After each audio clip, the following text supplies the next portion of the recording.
Coming up on Cavalier Connection, we'll tell you about how Darton State took a stand against sexual assault and domestic violence. And we'll take a look at Darton's newest bachelor degree options.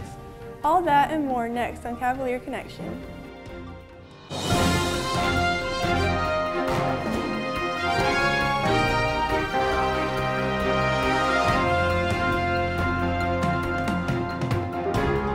Built by students, for students. From Darton Student Television, this is Cavalier Connection. Hello everyone, and welcome to the April episode of Cavalier Connection. I'm Caitlin Franzen. And I'm Simeon Clyde. Thanks for joining us. Two different departments have been hit by budget cuts in the last couple of weeks. In March, Athletics announced that it would cut 3 programs. DSTV has learned that Campus Life is also making budget cuts. Brittany Lambert, tell us more. The Student Services Committee is facing budget cuts this year to help pay for the loan for the Student Center. I think what happened this year was everything sort of hit at once. The enrollment started dropping pretty drastically the last 2 years, and about the same time the loan payment started going up pretty drastically in that period as well. So everything sort of hit at once in this year, in 2015. The Student Services Committee is in charge of the budget for the student activity fee that goes towards the Student Center and student activities. Every student pays $200, $140 goes towards this building, and $60 goes toward their activities fee. Their activities fee goes toward their clubs, their events. When every club gets up to $3,000, they're first allocated $300, then they can get up to $3,000. Any event that we have on campus, the beach party, Midnight Madness, any of those events, those are all taken from the student activities fee. There will be fewer events throughout the semester due to budget cuts. We'll probably be looking toward doing a little bit less just because we're going to try to keep an eye on the budget, because we have to make sure that something like this doesn't happen again. So we'll probably see a little bit less events, but we're still going to try to keep the integrity of the clubs where they can still request more money instead of just the initial $300. So the main cuts that you're going to see is, right now you're going to see it in programming. We've only had one Midnight Madness this semester because of it. Darton President Dr. Jones has assigned a task force to figure out what can be done to cut costs and save funds without affecting students.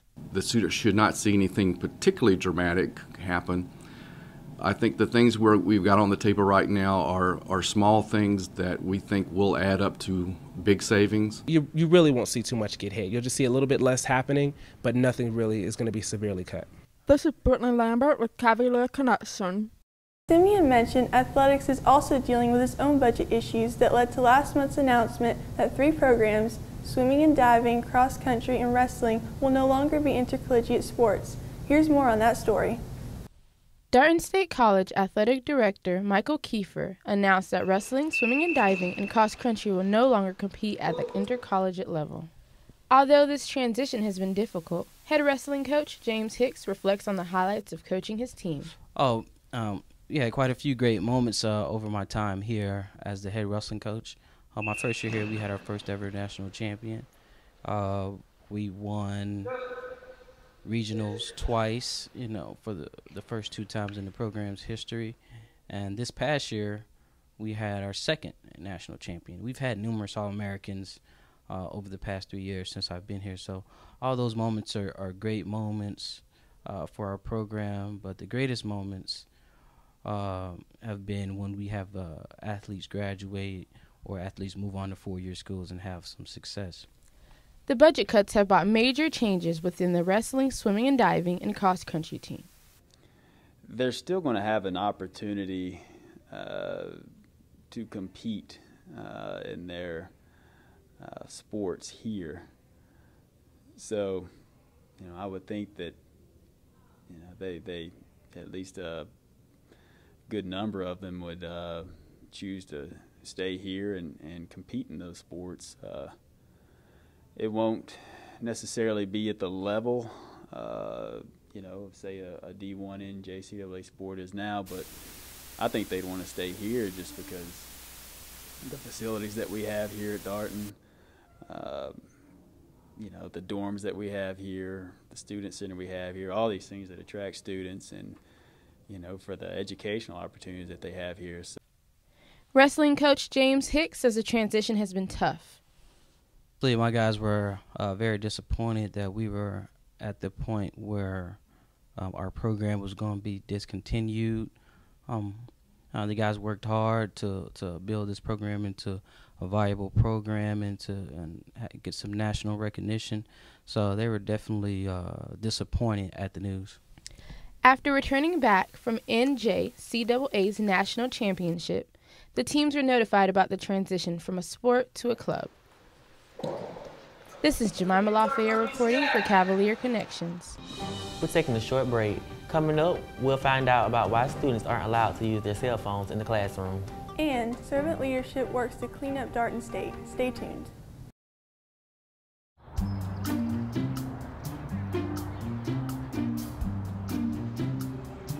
Don't worry, 74 people were picked before me in the NFL draft.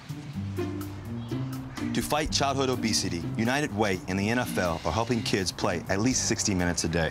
Okay, time for the team obstacle course. Yay!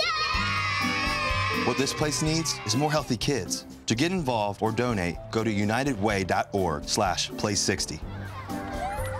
Now I get it. Welcome back. Registration for fall semester is coming up, and advisors are urging students to start planning now. Brittany Walker tells us what you can do to plan your future. On April 6th, the pre-registration and advising process will begin for the upcoming summer and fall semesters. The Darton State College staff wants to make sure that students are prepared and aware of the importance of registration. Dr. Carrie Johnson tells us how advisors assist students. They are able to choose the classes they want to take based on their major, the times that they sign up for, the days, and the instructor that they choose to take. Once they do that and they bring that for the advisor to look at, we approve it, make sure that it's classes they actually need for their degree, and then once we approve that, we release their hold so they can take their schedule and register themselves via the computer. Dr. Johnson tells students to take a while to think about the classes they sign up for and that dropping a class in the middle of a semester should be a last option. Please encourage that they go to an instructor first and talk to them to see what help is available, and that dropping should be a last-ditch effort after all exhausted resources have taken. Ms. Ridgway tells us how dropping classes can affect students' financial aid status. One of the reasons we suggest that you talk to a financial aid advisor, or at least someone in the financial aid office, is so that you have a better understanding of how this may impact you in terms of your financial aid eligibility. There are three things that we look at. One, your financial aid GPA, and there are some guidelines that you need to know about that. Second, we need to know whether or not you are going to still be eligible for financial aid by having met what we call the PACE standard, and that is, are you going to be able to pass at least 67% of your attempted hours? That has a lot to do with whether or not dropping a class is going to work for you. The advisement period for registration starts April 6th and ends April 24th. Last day to register for summer classes is May 26th. For Cavalier Connection, this is Brittany Walker. The deadline for FAFSA applications is May 1st, but each year many Darton students miss that deadline. College School Georgia hopes to change all that. Morgan Marshall is at the event. The deadline for financial aid is May 1st, and the financial aid department is urging that students get their FAFSA applications done in time.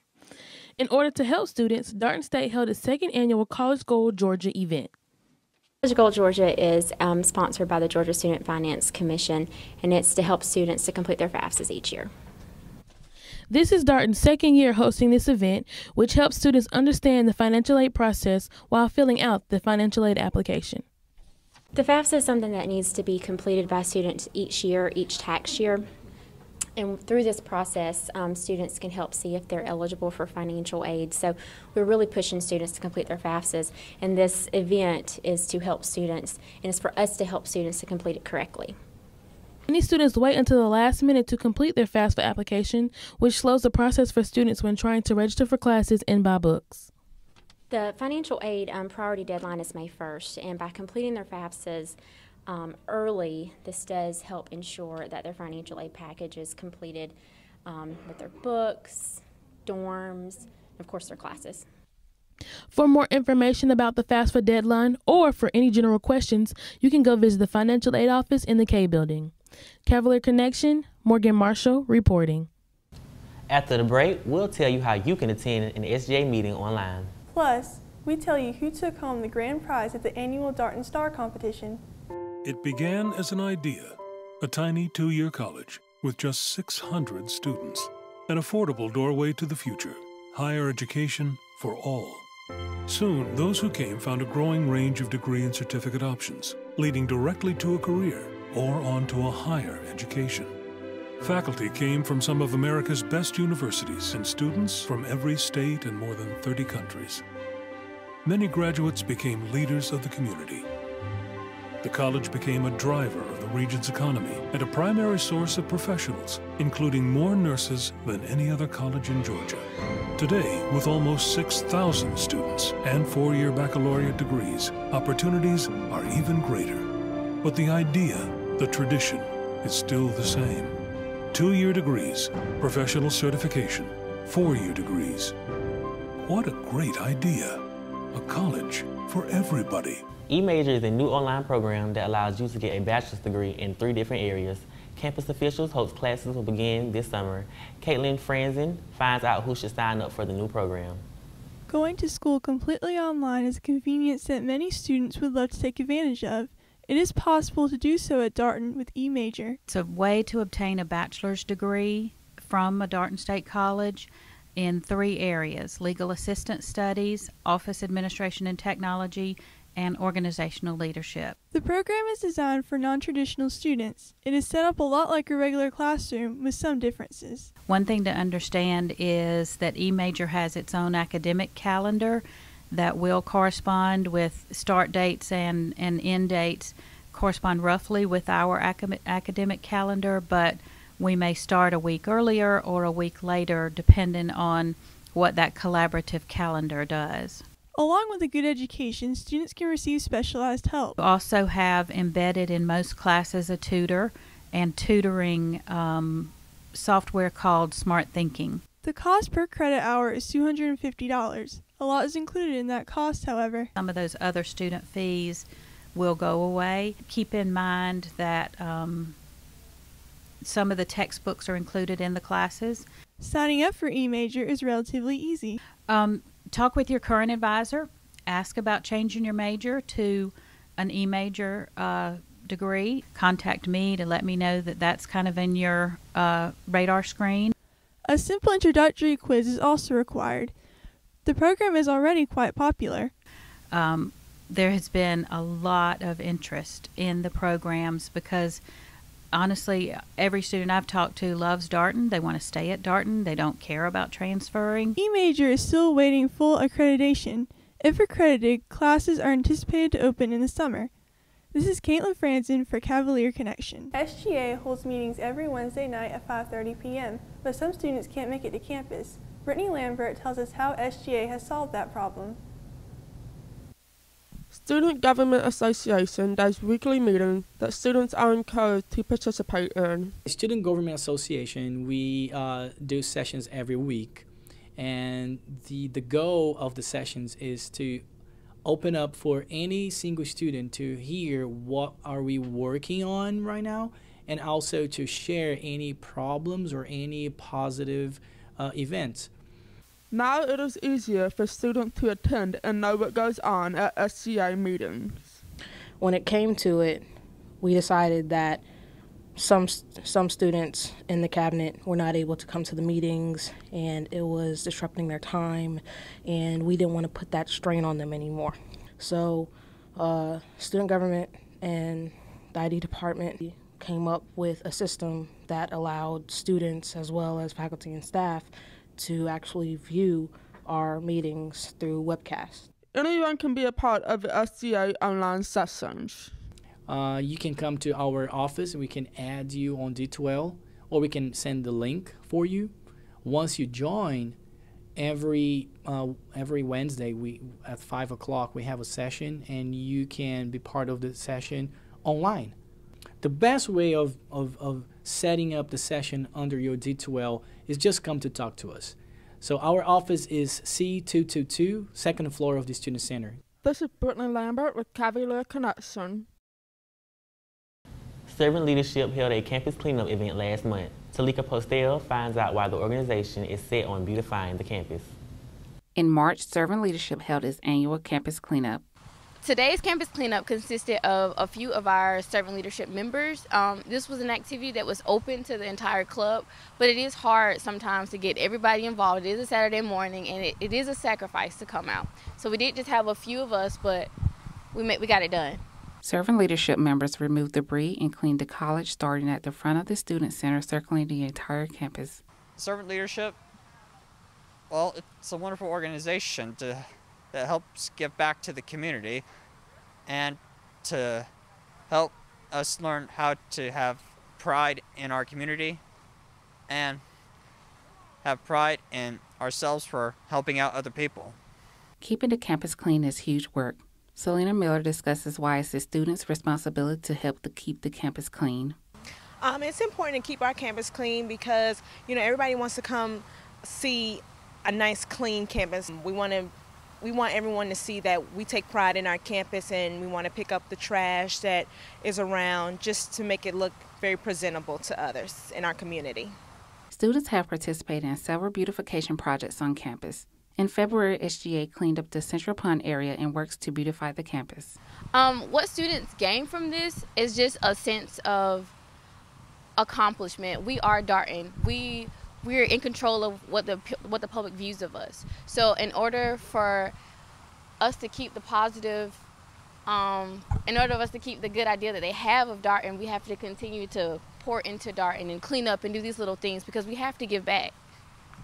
To participate in the next annual Servant Leadership Campus Cleanup, contact Dr. Kelsey Woodard, located in the Student Center in room C201. For Cavalier Connection, this is Talika Postel. Darton State joined organizations around the country by taking part in No More Week. The week-long event was to raise awareness about the fight to end domestic abuse. Talika Postel tells us more. The Office of Diversity and Special Initiatives sponsored Lessons Beyond the Classroom on March 18th. The seminar discussed the prevention of sexual assault and domestic violence. Two representatives from LilyPad, a local organization assisting victims of sexual assault and abuse, said about 40% of sexual assaults occur towards college-age students. We've had 140 cases reported just this year. And when people talk about it, it becomes where you're not as scared to report it. And at college-age kids, really need to talk to each other and get out there and get the information out that what happens at parties and what can happen, what actually rape is and assault is. In the early 2000s, approximately 90,000 sex offenders used websites such as Kik, Snapchat, and more to get victims. Mary Martinez Allen stresses the importance of carefully uploading personal information online and meeting someone from the web for the first time. It's very important to know who you're talking to. So many people have thousands of friends out there, but you don't actually know them. So the most important thing is to know these people. Only friend people that you know face to face, that you've met, you know who they are. Never put your name, your legal name, your address, pictures of the outside of your home. Don't put those things on social media because it is so easy to find. Darton has zero tolerance against any types of acts of violence against another individual and covers great measures to ensure safety for students. My particular role as it relates to Title IX coordinator here at Darton State College is to, again, educate students about sexual assault prevention, what the different areas or facets of that looks like, sexual assault, and also explain to them what the repercussions are for those who are perpetrators of sexual assault. Students who would like to seek more information about the No More campaign or sexual assault and domestic violence can visit darton.edu/nomore or call local organization LilyPad at 229-435-0007. For Cavalier Connection, this is Talika Postel. Students use cell phones to socialize, do research, and check on their grades, but one place they cannot use cell phones is in the classroom. Jamelia Williams gives you a glimpse into the tension between teachers and students over mobile devices. Cell phones are a part of students' everyday lives. They can talk to friends, email instructors, and even use the web for research. Still, the policy at Darton State College is no cell phones in the classroom. My cell phone policy in class is that we don't use them in class. I ask students to put their cell phones away during class and not to get them out until class is over, and to put them on silence.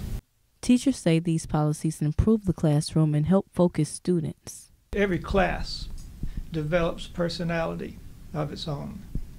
The more positive the personality is of the class, the better learning environment it's going to be. Every student has an obligation to themselves, to the class, and to the professor to make that personality of the class as positive as they can. Darden student Alexandria Lewis says it should be left to students to determine what they need to focus on in class, and that instructors don't need to be involved. I feel like teachers should let us use our phones in class. Like, they shouldn't really care. You know, it's our choice whether to use them or not, and if we use them and we get in trouble, then that's our fault. Circumstances do create some gray area for cell phone use. In some cases, they are helpful. When I'm teaching a class and I say to a student, I don't know, why don't you Google that? And instantaneously, we see the Google. And we understand, and we're enlightened more. And so the classroom has been enriched by the ability of a smartphone. Some doubt that the benefits of cell phones in class can outweigh the cons. The only way they can be useful is to cheat. That's about it. I had a student on an in-class writing assignment use cell phone as a computer, look up a paper and cheat. Ultimately, Larry Anderson says his job is to prepare students for their upcoming careers. For professors, get into this business because we care about people. We want to see students succeed. We don't get rich doing this. And most of us are educated enough to go somewhere else and make more money, but we care about students. Finally, it creates a better society in general when people get good educations and can go out into the workforce and be good citizens and be employed. We want to see them pass. This is Jamelia Williams report. Darden Star is an annual singing competition among Darden students. The winner takes home a $300 grand prize. Nikki Pope spoke to the winner of the event. Darden State College Darden Star is a tradition well known among students. We decided Darden Star again because it's an annual thing and it's a tradition that the students love, so we'll bring it back. One of the few changes they made to this year's show was dealing with the auditions. Did 6 times 4 auditions, and just to extend it to see how many more students we could get, and that was the main focus, to get students to come out. Because of the changes in audition schedules, Kiana Lynn had the opportunity to try out, and to her surprise, she won. I was really nervous. I think everyone was really nervous, but we prayed before we went out, and I think that helped. And then I just got on stage. I don't know, I was just focused on the crowd. Like, I was just trying to get them involved in the performance and not just like stand here and just like be singing. I wanted them to get involved. I didn't know I was gonna win because everyone was really good, so I didn't think I was gonna win, but I'm excited. I'm a new holder of $300 now, so that's cool. The night before Darden Star, the performers found out that there was a new part of the show involved. We heard the news that they will be performing together, and that's a first-time thing here at Darden Star. It was definitely a first-time thing, and when they first heard, they were freaking out, like, oh my gosh, we have harmonized together and all this other stuff. Even with the new changes, students still had a great time at Darden Star. I think it was good. I think it was really good. Most of the seats were filled. People were really getting into it. I loved the standing up, the involvement within the students and the community with the contestants, so I thought it was very nice. I enjoyed the show. It was very interesting, very diverse. For Cavalier Connection, this is Nikki Pope.